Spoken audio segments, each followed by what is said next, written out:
आज मैं आपको भगवद गीता के तीसरे अध्याय का महात्म्य बताऊंगा। नारायण जी ने लक्ष्मी जी से कहा, ने बड़े नर्थों से धन इकट्ठा किया, उसका धन चोर ले गए।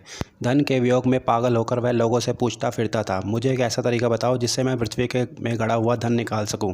किसी ने कहा, मांस मदिरा खाया पिया कर।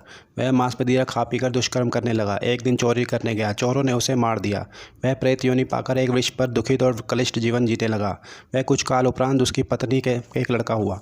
बड़ा होकर लड़के ने अपनी माँ से अपने पिता के विषय में पूछा। माँ ने कहा, तुम्हारे पिता को चोरों ने मार डाला। पुत्र ने पूछा, तुमने उनकी गति कराई क्या? माँ ने कहा, नहीं।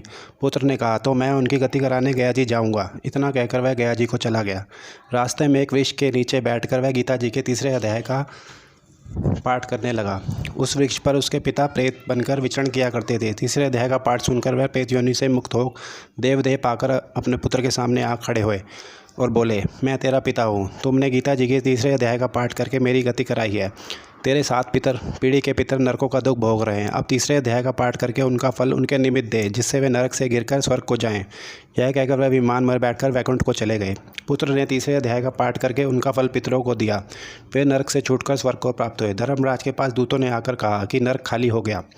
वहाँ के जीव स्वर्ग को चले गए। धर्मराज चिंतित होकर उसी समय श्री नारायण जी के पास गए और बोले, भगवान, जो जीव जन्म जन्मांतर के पापी थे उन्हें आपके दूत वैकुंठ को ले गए हैं। नारायण जी ने प्रसन्न होकर कहा, धर्मराज दुखी मत हो। अब से जो जीव गीता का पाठ अथवा श्रवण करे या कोई जीव गीता का पाठ करके उसका फल किसी को दूसरे को जीव को दे तो उसे नरक मत भेजना। धर्मराज ने अपनी पुरी में आकर नारायण जी की दी हुई आज्ञा अपने दूतों को दी। नारायण जी लक्ष्मी से बोले, यह मैंने तुम्हें गीता के तीसरे अध्याय का महात्म्य कहा है।